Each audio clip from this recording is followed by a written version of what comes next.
the introduction, Bill.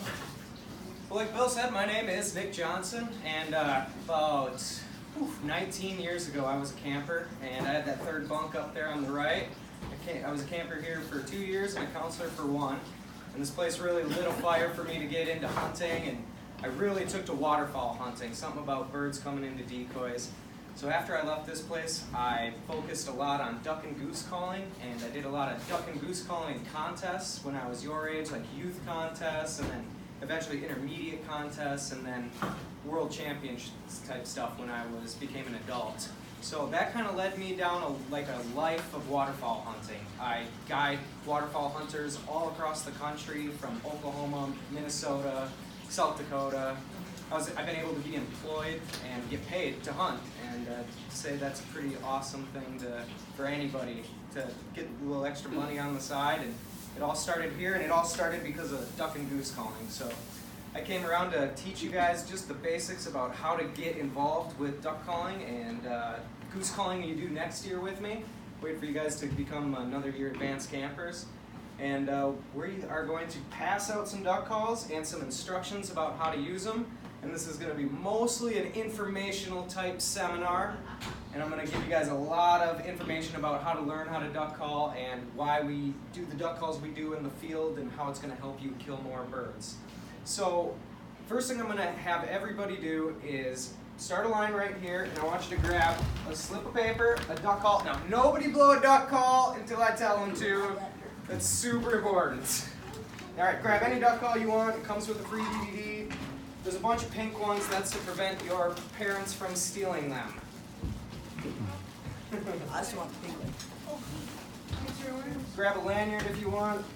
Oh, I really want to blow this. One of those Gander Mountain keychain lanyards. Doesn't Well, I hurt. didn't grab one A lot of people just donated stuff for me to give to you guys. So though. Oh, what a guy. anybody not gonna call? I was sitting here. I know, right? Hey, Lil, can you sauce me the thing? All right. So we're gonna do a little background on what I just gave you guys. I gave you guys a hen mallard duck call. Can anybody guess why we use a hen mallard duck call to call while hunting? Go ahead. Or like the most common duck? They are the most common duck on planet Earth. That's in every single hemisphere on Earth. And do you know why we use a hen duck call? Anybody know? Go ahead. Everything will come, and the hens are the most talkative. So out of all ducks in the world, most of them are mallards, and then out of all those mallards, most of them doing the talking are hens. So this is the duck call we use, and this is going to call in ducks, widgeons, teal, pintails. When ducks hear a mallard hen duck call, they respond to it because they know it's a safe location, and we're trying to trick these ducks into believing that they're coming into a safe location. So that's the reason that we use a hen mallard duck call. Now, there's 3 different sounds that a hen mallard makes. She makes a quack, which sounds like that. She does a greeting call, which is 5 quacks stacked end to end that go from loud to quiet, which sounds like this. And then she does a feeding call. And they do that a lot when they're swimming, got their beaks down in the water, and they do it as a locator call because their eyes get filled with junk, and it's kind of, here am I, where are you? It's a locator call. You also hear them doing it a lot as they fly in V formation. It sounds like this.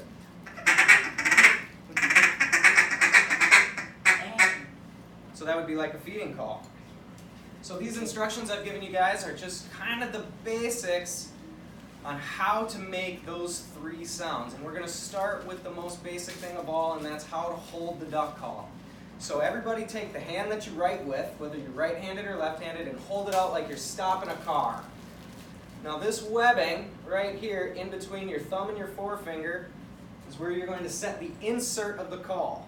The insert of the call is the straight end of the call, and the curved end is the mouthpiece. So we're going to place that with the mouthpiece pointing towards your mouth, put the insert of the call, and pinch it in there.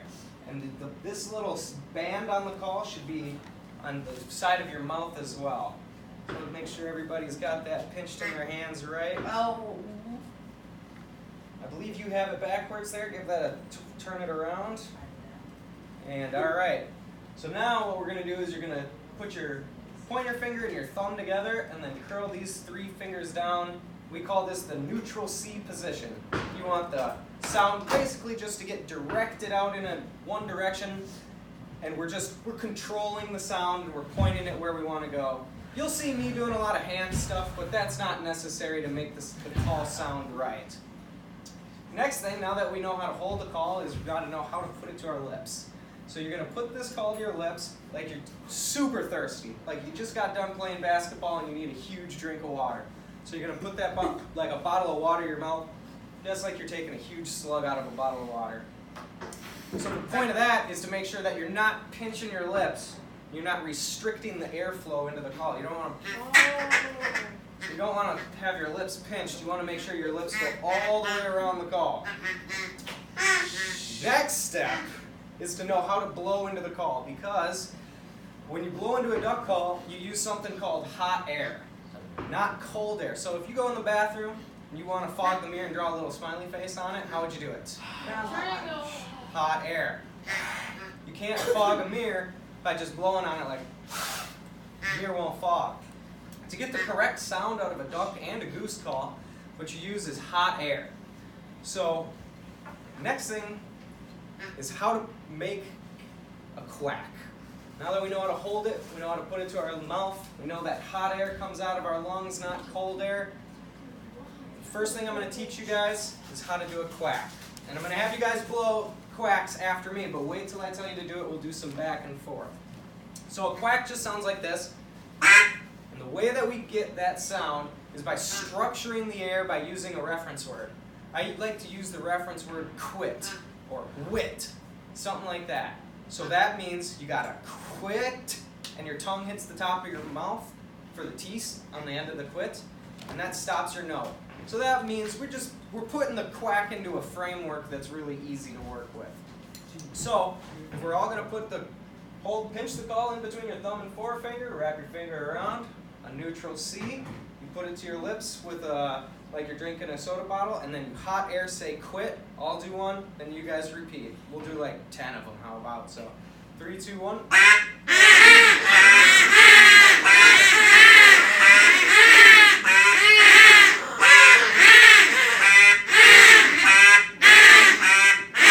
Alright, great. You guys are all almost experts at this point.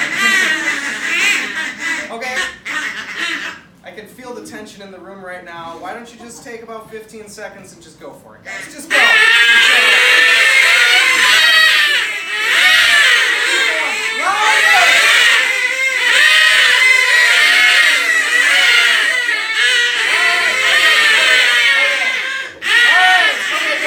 Alright, we got it all out of us. We got it all out of us. The sugar's coursing through your veins. I can see it all over your faces. So, quacks are the essential tool of hunting. Quacks are a neutral sound. You can always make quacks when you're hunting, and birds will always react to it. Plus, it's the easiest sound to make and the easiest not to screw it up. And you don't want to screw up a flock of ducks when you're hunting. So I do a lot of quacks when I'm hunting. And it's just easy, it's effective, it's easy to not mess up. I mean, practice quacks and your whole realm of hunting gets a lot better. So to expand on that, once you start getting your quacks down, you're going to want to learn how to do what's called a greeting call. And I just touched on this a little bit earlier. And a greeting call is 5 quacks, stuck one end to the next. So it's quit, quit, quit, quit, quit, and they go from loud to quiet. So the way I like to teach this is by using a nursery rhyme to get the rhythm. So the nursery rhyme is three blind mice. And so that sounds like 3 blind mice. So I'm going to have us all practice the first 3 quacks all together. Remember, they're going to start loud, get quieter, and go along the rhythm of 3 blind mice. So why don't we do the same exact thing where I do it and then you guys follow along, and we'll do it about 10 times. So just to go back over everything. You pinch the call in between your thumb and forefinger, wrap your pointer finger down, make the neutral C. Air comes from the hot air section of your lungs, lips on the call without pinching it, and we're going to go quack, quack, quack, 3 blind mice. So we'll go. Go ahead.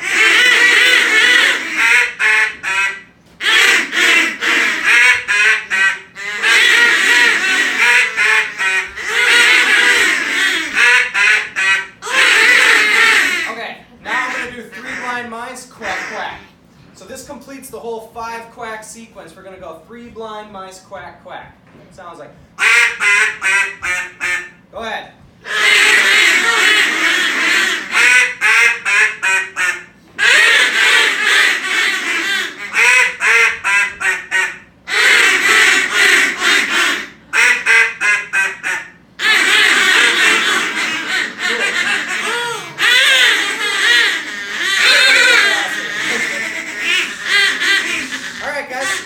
So that's your basic greeting call.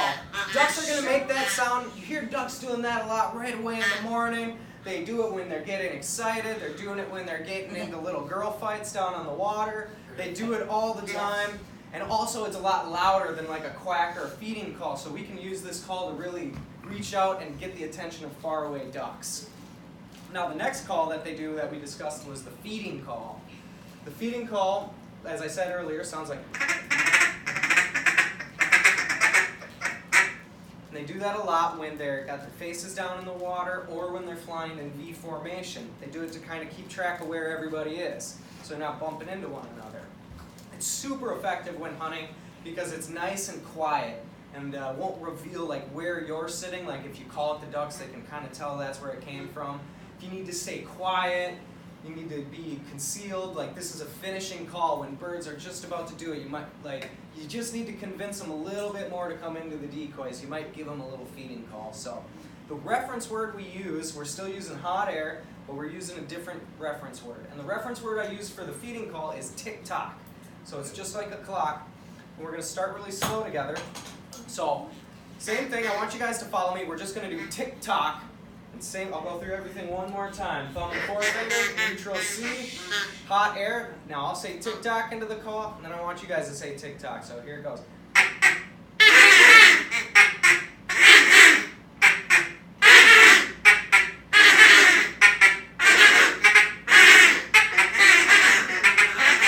Alright, cool. Now, I'm going to speed it up a little bit for you guys. I'm going to say tick, tick, tick. Just tick into the call, and then I want you to repeat after me. So here I go.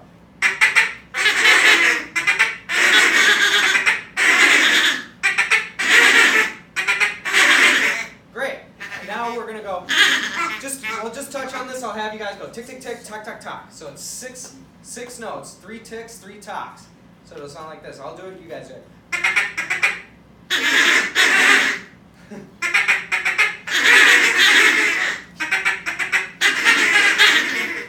Ticks and tocks are what you're going to practice at home. And when you do a feeding call when you're hunting, you're doing a mix of ticks and tocks. So you can do like tick tick tick, tock tock tock, tick tock tick tock tick tock tick tick tick tick tock tock tock tock tick tick tick tick tock tock tick tock, and that's how you get it to sound really like ducky, like there's a lot of ducks doing it at once. And that's a skill that takes like years to learn how to do this stuff. Learning how to blow these calls is like learning how to use a clarinet or a flute or something. I mean, it takes years of practice. And the good thing about being your age, and I was lucky I started when I was your guys' age, is you learn a lot faster, like when you're 12, 13, 14 years old than when you do when you're 30. So sometimes you can really get the hang of it, and next thing you know, like guys are inviting you to go hunting with them just so you can be the caller. So anyways, that's the feeding call. And does anybody have any questions right now that we've gone through all of these sounds? Any questions at all? Duck hunting, goose hunting related? What's the hardest call? What's the hardest call? Yes. Out of all those? Or just out of Calls calls. All the calls that I know, that would be like the hail call. Well, actually, I would say the feeding call. It's amazing how many guys will struggle their whole life to get a good sounding. The hail call. The hail call is not typically used in hunting, but it's super loud. And I don't even know if these calls would just be a greeting call that you have made ridiculously loud. Do it.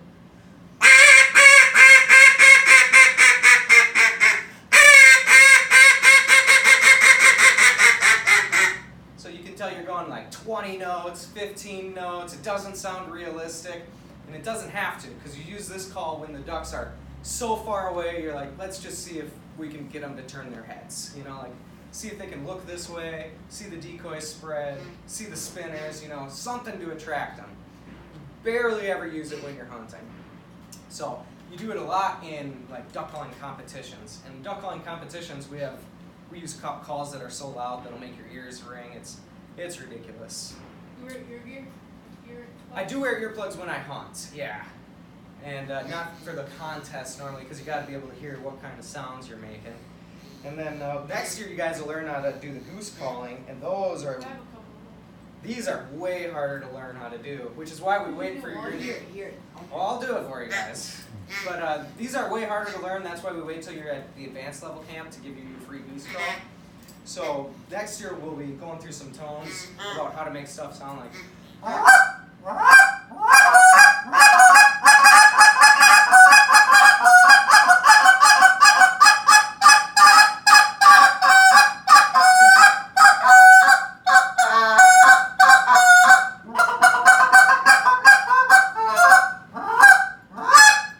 So that's like a lot of goose calling. Is that good?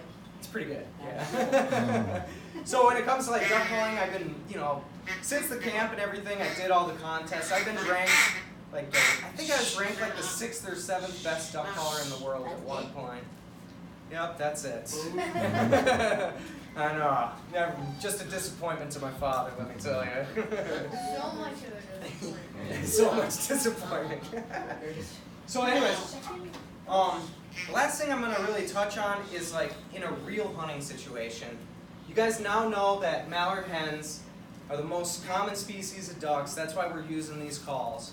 And Is there like specific duck calls for different ducks? yeah, there are. The other specific ones you get into are like whistles. A lot of ducks make a whistling sound, which would be like pintails, widgeons. If you start going like either down south, like hunting down Texas, Oklahoma, Mexico, hunting ducks there, or hunting like out west. Like the Dakotas have a lot of widgeon and they have a lot of pintails, and you'll use whistles. I don't have a whistle on me, but a pintail sounds like, they do like a 3-note beep. And then pintails do like a twit, like a twirl of some kind. It's tough to do with your lips, but it sounds like. You roll your tongue. You can roll your tongue and whistle at the same time. That's what it sounds like. It's easy to do with an actual whistle because you can just roll your tongue in it, like, and it makes a pintail whistle. So that's when you would start using other duck calls. So now that we know that the mallard hen makes the most noises, she makes quacks, she makes greeting calls, she makes feeding calls. What does that mean to us when we're sitting in a swamp with all of our decoys out in front? Yeah, go ahead. Or were you just stretching? Don't shoot You know, people. it means like, I guess. Well, okay. Well, it means just like it's just a way for us to get the ducks in. It's like Yeah. about, like what they do when they're. Exactly. So I want to show you guys like what we would do if we were all hunting together. We had a bunch of decoys set out. What do we do and when we do it? Because that's the most important thing, is how you call at these birds and when you call at these birds. So in a hunting scenario, we're sitting there, we're in a swamp, there's some ducks flying by. They're kind of far away, but I think that they might be able to hear us. So we're going to start out with the loudest call that we have, which is a greeting call. So we're going to give these ducks a greeting call. Now, I'm going to give you a scenario where I've seen some ducks, I've given them a greeting call, and we've got their attention. Now they start getting closer. When they get closer, we're going to switch to a lot of quacks. And when they get to even closer to that, we're going to switch to a lot of feeding call with quacks mixed in. And so this is the purpose, like when you don't want to scare them off once you've got their attention.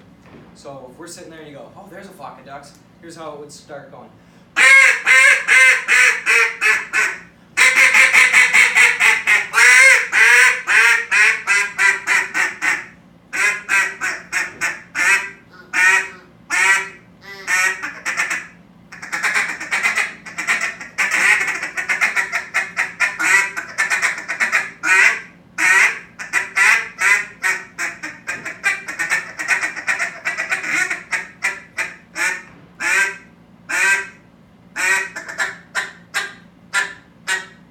We're shooting by then. That's kind of just to give you an idea of like start quiet or start loud, get quiet. And then another technique we do is called calling on the corners. So if you were to imagine the blind is right here, we call ducks when they get on the corners of our blinds. So they're on the back right, front left, back left. And you never call at any birds when they're directly overhead. because they're, you know how like humans, like we're really good, if you hear something, you can pretty much tell it came from there. Like we have very directional hearing. You can hear exactly where sound comes from. Birds have the exact same thing. So you don't want to like clue birds in on where your blind is because you called at them, which you can do. So like all of a sudden you got ducks and they're kind of right overhead and you go, they'll look right down and go, there they are. And you can get busted, and all of a sudden now the ducks know where you are. So we start loud, get quiet, try not to give up our location by using the call. It's like this really unique, fun balance. And birds are extremely attracted to calls. And being a good duck caller will change your hunting life. Like, if you can manage to practice this thing enough to get really good on it, that will take you from having days where you shoot 0 birds to having days when you shoot 14. You know, like here's a day where you should have shot 0, but since I'm a good caller, we got 14 of them. I mean, a crappy day to an awesome day. You can turn an awesome day into an incredible day by not screwing it up. And the best part about being a good duck caller and a good goose caller is whenever any of your friends go out and find a good spot to hunt, you get the first phone call. Because they need a good duck caller to come with them. You know, like, oh, I got a great spot.